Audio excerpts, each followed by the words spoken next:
साहिबन की सतनाम। तो असली चीज़ क्या है समझ लो, जहाँ पर भी जुड़े हैं अच्छी बात है, किसी भी धर्म में जुड़े हैं, किसी भी पंथ में जुड़े हैं, किसी भी गुरु जी के पास जुड़े हैं, कुछ भी है सब ठीक है, शुरुआत के लिए सब बेटर है। लेकिन हमारा जो जन्म है बड़ा अनमोल है। ऐसा ना हो कि हम केवल भावनावश ऐसी जगह जुड़ जाएं जहाँ से कल्याण ना हो, समझे? क्योंकि कितनी भावना, कितना ही प्रेम, कितना ही श्रद्धा क्यों ना हो, अगर वो मुक्ति का दाता नहीं है तो उस दर पे हमें कुछ मिलने वाला नहीं है। समझ लो, मुक्ति का दाता किसको बोला गया है? वो मुक्ति का दाता परम पिता परमात्मा है। ये सब मानते हैं और गाते भी हैं, बोलते भी हैं, परम पिता परमात्मा की जय। परम पिता का मतलब क्या होता है कि वो सबका पिता है, सबका। ऐसा कोई है ही नहीं जिसका वो पिता नहीं। और अगर किसी का पिता है तो वो परम पिता नहीं है, तो उसका भी एक पिता हो गया। इसीलिए साहिब के लिए बोला संतों ने कि साहिब सबका बाप है और बेटा किसी का नहीं। बेटा होके जन्मया सो तो साहिब नहीं। अगर कोई बेटा बन के पैदा हो गया है तो वो परम पिता परमात्मा नहीं हो सकता। बाकी कुछ भी हो सकता है, आप हो, मैं हूँ, गांव का प्रधान है, सीएम है, पीएम है, कोई कहीं विदेशों का राष्ट्रपति है, कोई देवी देवता है, कोई यक्ष है, गण गंधर्व है, कोई कुछ भी मान लो, पितर है, कुछ भी है, लेकिन परम पिता नहीं है। और जब तक परम पिता के पास नहीं पहुँचे तब तक जीव का कल्याण होने वाला नहीं है। तो जो नानक साहब हैं उन्होंने परम पिता के बारे में क्या बताया? एको सतनाम, यानी परम पिता का नाम क्या है? परम पिता का नाम राम, हनुमान, कृष्ण जी, शंकर जी या कोई भी नाम जो आप आज तक जानते हो, वो परम पिता का नाम नहीं है, वो बच्चों का नाम है। जैसे राम जी किसके बच्चे थे? दशरथ जी के। कृष्ण जी किसके बच्चे थे? देवकी के। यानी बच्चों के नाम है ये। परम पिता का क्या नाम है? सतनाम,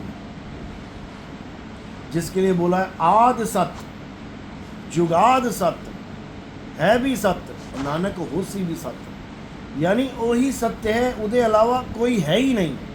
उदे गुण क्या है? एक को सतनाम, कर्ता पुरुष, वही कर्ता पुरुष है, एक को ही है।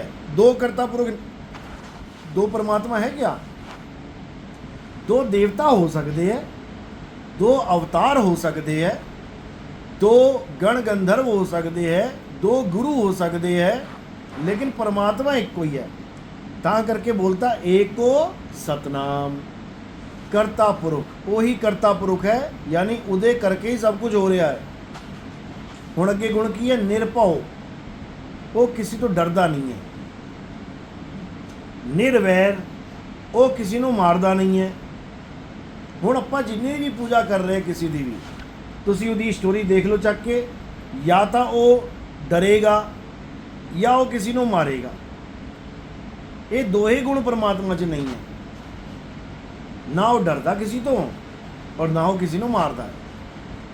तो कहते निरभव निर्वैर अकाल मूरत, यानी वो काल दे अंडर नहीं है। काल का मतलब क्या होंदा? जिद्दां तुहाडा जिहड़ा जन्म है वो काल दे अंडर है। किवें? तुहाडी डेट ऑफ बर्थ और तुहाडी मरने दी तिथि, इहदे विच विच जो तुहाडा जीवन है वो जी के तुसी कित्थे चले गए? काल दे मूँह च चले गए। यानी समय के अंतराल में तुम्हारी हस्ती खत्म। यानी कोई भी आवे, जम्मे और चल जावे, वो काल दे अंडर ही है।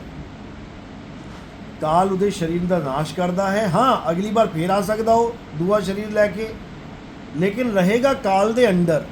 ऐसा नहीं हो सकता कि कोई अवतार आया और अज तक वो इत्थे बैठा होया है, नहीं हो सकता। इदा उन्होंने एक अंतराल दिते गए है, लाइफ स्पैन दिता गया है कि इन्ने साल वास्ते अवतार आएगा, उसके बाद चला जाएगा, फिर दोबारा आएगा, फिर चला जाएगा, फिर दोबारा आएगा।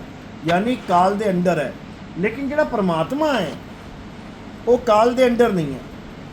ਤਾਂ ਹੀ ਕਹਿੰਦੇ ਆਦਿ ਅੰਤ ਏਕੋ ਅਵਤਾਰਾ ਔਰ ਸੋਈ ਗੁਰੂ ਸਮਝੋ ਹਮਾਰਾ। ਇਹ ਗੁਣ ਹੈ ਪਰਮਾਤਮਾ ਦੇ, ਯਾਨੀ ਉਹ ਇੱਦਾਂ ਦਾ ਹੈ ਜਿਹੜਾ ਨਾ ਤਾਂ ਆਉਂਦਾ ਔਰ ਨਾ ਜਾਂਦਾ ਹੈ। ਉਹ ਸਦਾ ਥਾ, ਸਦਾ ਹੈ, ਸਦਾ ਰਹੇਗਾ। ਲੇਕਿਨ ਅਸੀਂ ਕਿਹਦੀ ਪੂਜਾ 'ਚ ਲੱਗ ਜਾਂਦੇ ਹੈ? ਸ਼ਰੀਰਾਂ ਦੀ। ਜਿੱਦਾਂ ਰਾਮ ਜੀ ਆਏ, ਅਸੀਂ ਰਾਮ ਜੀ ਦੀ ਪੂਜਾ ਕੀਤੀ, ਠੀਕ ਹੈ, ਉਹਨਾਂ ਨੇ ਲੋਕਾਂ ਦੀ ਮਦਦ ਕੀਤੀ, ਰਾਖਸ਼ਾਂ ਨੂੰ ਸੰਘਾਰ ਕੀਤਾ, ਉਹਦੇ ਬਾਅਦ ਉਹ ਚਲੇ ਗਏ। ਹੁਣ ਉਹਨਾਂ ਦੇ ਜਾਣ ਤੋਂ ਬਾਅਦ ਜੇ ਆਪਾਂ ਕੇਵਲ ਰਾਮ ਦੀ ਪੂਜਾ ਕਰੀਏ, ਰਾਮ ਜੀ ਦਾ ਨਾਮ ਜਪੀਏ, ਤਾਂ ਗੱਲ ਬਣਨੇ ਵਾਲੀ ਨਹੀਂ ਹੈ। ਜੇ ਗੱਲ ਬਣਨੇ ਵਾਲੀ ਹੁੰਦੀ ਤਾਂ ਕ੍ਰਿਸ਼ਨ ਜੀ ਬਣ ਕੇ ਆਣੇ ਦੀ ਲੋੜ ਹੀ ਨਹੀਂ ਸੀ। ਨਾਮ ਬਦਲ ਕੇ ਆਉਣ ਦੀ ਕੀ ਲੋੜ ਸੀ? ਯਾਨੀ ਕਿ ਰਾਮ ਨਾਮ ਵੀ ਪਿੱਛੇ ਛੁੱਟ ਗਿਆ। ਅੱਗੇ ਕਿਹੜਾ ਨਾਮ ਆ ਗਿਆ? ਕ੍ਰਿਸ਼ਨਾ ਆ ਗਿਆ। ਰਾਮ ਜੀ ਦਾ ਸ਼ਰੀਰ ਪਿੱਛੇ ਛੁੱਟ ਗਿਆ, ਅਗਲਾ ਕਿਹੜਾ ਸ਼ਰੀਰ ਆ ਗਿਆ? ਕ੍ਰਿਸ਼ਨ ਜੀ ਦਾ ਆ ਗਿਆ।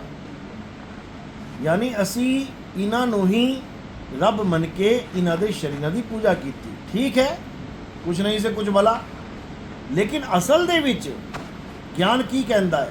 ਕ੍ਰਿਸ਼ਨ ਜੀ ਨੇ ਆ ਕੇ ਗਿਆਨ ਕੀ ਸਮਝਾਇਆ कि हे अर्जुन, आत्मा ही सत्य है, शरीर सत्य नहीं है। शरीर आणगे जाणगे, बनूंगे बिगड़ूंगे, लेकिन आत्मा वो ना जमदी ना मरदी, ना बनदी ना बिगड़दी। तो की करना है? हे अर्जुन, अपनी आत्मा में रमण करना है।